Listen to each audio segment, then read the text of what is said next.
in which Rudy Tomjanovich got punched in the face and it collapsed his entire face.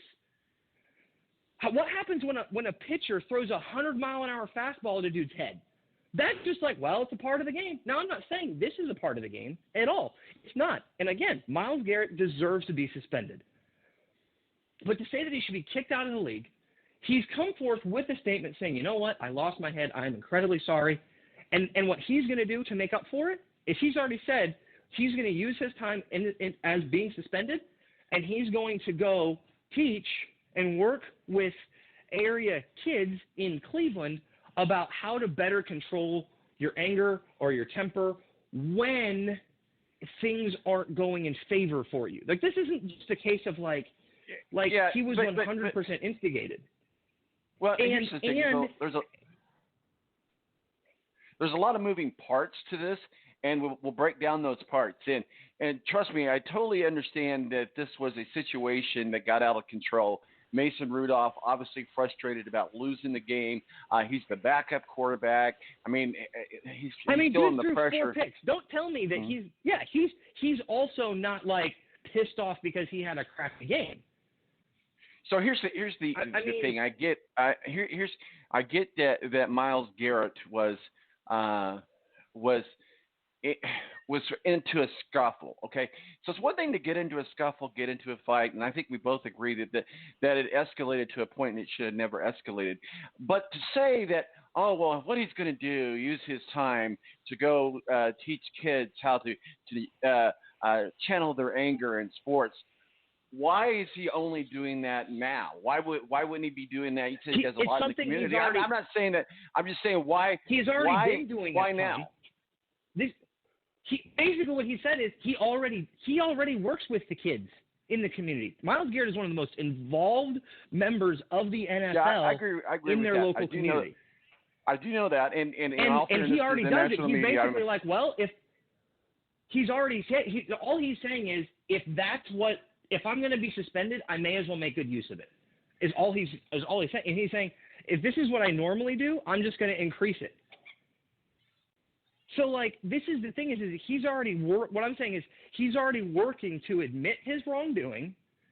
Like, these are things that, like, Ndamukong Suh, you never heard from Ndamukong Suh. Ndamukong Suh, like, stepped on someone's, like, throat, and he was like, well, I never saw the tape.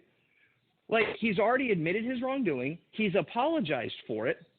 And he's saying, like, okay, what can I do to make sure that this doesn't happen again? Now, as a Browns front office, I think you have to treat this similar to, like, how you would treat a guy that if you signed, like, for example, like a Vontaze Burfict, where it's like you get one strike because you have a history now. If you screw up again, that's it, bro. That's it.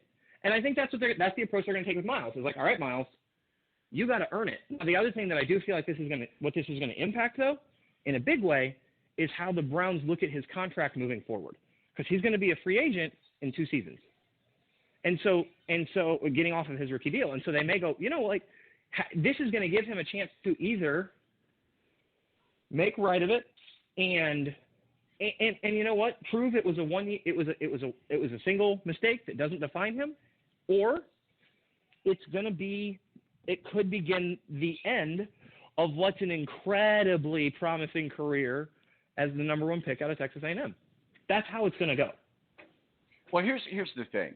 We can talk about the what ifs, which are important, even though we don't. Here's the thing: if the roles were reversed, if this had happened to Baker Mayfield, I mean, would we be having a different discussion? I don't know. But here's what I am saying I would be saying the same thing, because to take a dude who is never so like, let's put the shoe on the other foot, okay? And use a Steeler that I respect, but is currently he's going to be injured for this. Let's just say this was Ryan Shazier in his prime. I'd say the same thing about Shazier. I know the guy that Shazier was in college because he went to Ohio State. I know the work that he did in the community in Pittsburgh. I know how revered he is by his teammates. If Shazier had done that to Garrett, where there's no history of that stuff, it'd be one thing. If James Harrison did that, I'd be like, dude, you got to go, because this is like strike number 12. Here's the thing. That's because that. Here's the thing. I think the NFL did the right thing. They acted swiftly and they suspended him properly. It's totally up to the Browns on whether or not they keep him. And they might. A lot of the reasons you state, I know that this is his first time. They're not going to let him go. Trust me, that's not going to happen. Well, because again, if Garrett had shown no remorse, I think they would move on. But he had to show remorse. I think anybody in that situation, for the most part, unless you're just an outright thug, would have showed remorse for that.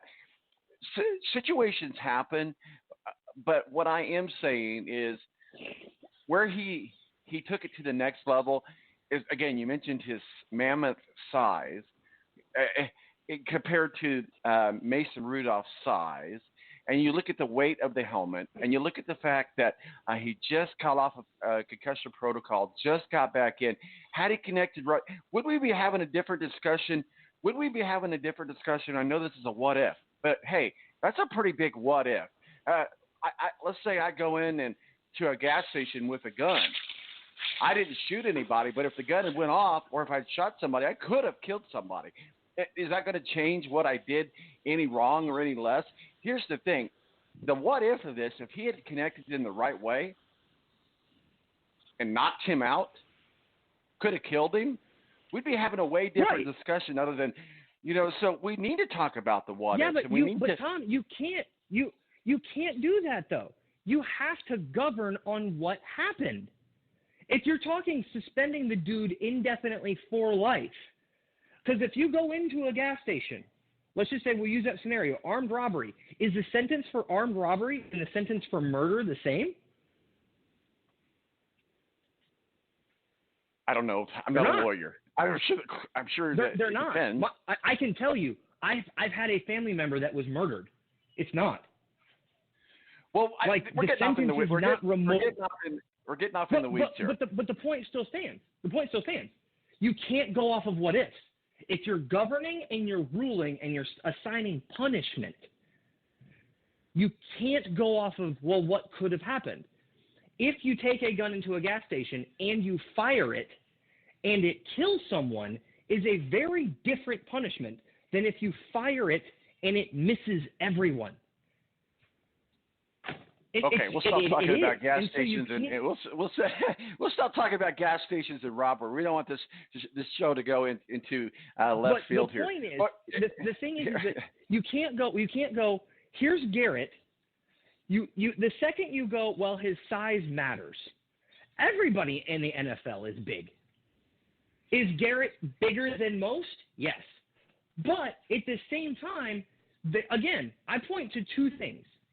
I'm going, blame is assigned for me in 3 areas. One is with 4 areas. One is with Myles Garrett. One is with Mason Rudolph for starting the whole daggone thing. One is on Freddie Kitchens. Dude, get your team disciplined. The Browns have been the most undisciplined team in the league all flipping season. It's been a problem, and every week he's like, we're working on it. Shut up, Freddie, and get it right. If you don't know how to be a head coach and a play caller, stop being a play caller and be a head coach. And then the fourth aspect is I put it on, where's the officials? The officials didn't run in until after that happened. I mean, you watch the NBA, if there was a fight a couple weeks ago between Joel Embiid and Karl Anthony Towns. The officials were on it in roughly 10 seconds. Where were they at? Because generally what happens is those guys see the officials, and that is kind of a mental trigger. I need to back this thing down. Where's the back judge? They were almost in the end zone. That's literally where he stands and what he's there for. Where was he at? There's a lot of blame to go around, and right now everybody is throwing it clearly on the shoulders of Myles Garrett because it's convenient. Now, do I think, again, should he be punished? Yes. I feel, as a Browns fan, unless Freddie pulls off some miracle, he has to be fired. I don't even care if he finishes out the season undefeated, because we have done so off the back of a weak schedule. So let's get back control of the show here, because I'm the host. I'm just kidding with you, Adam. I'm gonna take that Kool-Aid away from you, Adam. I'm just kidding with you. So you're right as far as Freddie Kitchens goes as the head coach. There's been so many problems, but to put the blame on him because your grown-ass man player can't be disciplined enough to not hit somebody in the head with a helmet. No, I don't buy that. Oh no. Here's the thing. The firing isn't simply because of this. This is the final nail in the coffin. Because he's been the worst coach in the NFL this year. No, totally agree. And I don't even think it's close. He needs to be a one and done. I totally agree with you on that. Yeah. And so this is not a he has to take responsibility for Myles. What he has to take responsibility for is a culture of undiscipline. Myles has had a couple roughing the passer penalties. He's had a couple times where, and not just Myles, but our team has had a couple times where they're getting into some of these scuffles or things a little after the play. We lead the league in personal foul and unsportsmanlike conduct penalties. You know who never leads the league in those things? The Patriots. Or good teams. You never see teams to have success that have the amount of dumb penalties that we do. And that starts with Freddie. And so I'm going not saying that Freddie is to blame for what happened, but Freddie's culture or lack of culture that he has not built, has not really tried to establish, and has not gotten better is what ultimately drove something like this to happen. If you ask a lot of Browns fans, having watched every single game, now do I think that the degree was more than any of us expected? Yes. But is anybody shocked that there was a fight against a divisional rival that we hadn't beaten in 5 years and spent the entire week talking trash? No. That's summing up right there. That's where Myles Garrett probably could have enjoyed the win. Like I said at the beginning of the show, we should be talking about a great win. Oh, I wish we were. I look at the play, I still don't know what was the need to, let's not call it drill. Let's call it, but there was no need to tackle him as hard as he did after the play. And it would be one thing if they were losing and there was the frustration of a loss there. Right. But there's a part of me that goes, Freddie, you need to go to your defensive coordinator, Steve Wilkes, and go, hey, guys, there's 6 seconds. Let's just have everybody drop back. There's no reason that we need to. Like, that's what I'm saying. He's already There's won the game. Coaching gaffes galore. Exactly. There's coaching mistakes galore that this shows that Freddie doesn't know what it means to manage a team. That's why I'm going, Freddie, this is just, you know what? It's not cut out for you, dude. And there's just the NFL, being a head coach, has been called one of the hardest jobs in the world. And that's why you see so few guys succeed. And so because of that, if you spot a guy that can't do it, and then something like this happens, there also has to be some culpability to that. And that's all I'm saying. Again, I'm not saying Garrett shouldn't be suspended. I'm just saying, like, some of the degrees of which people are taking it.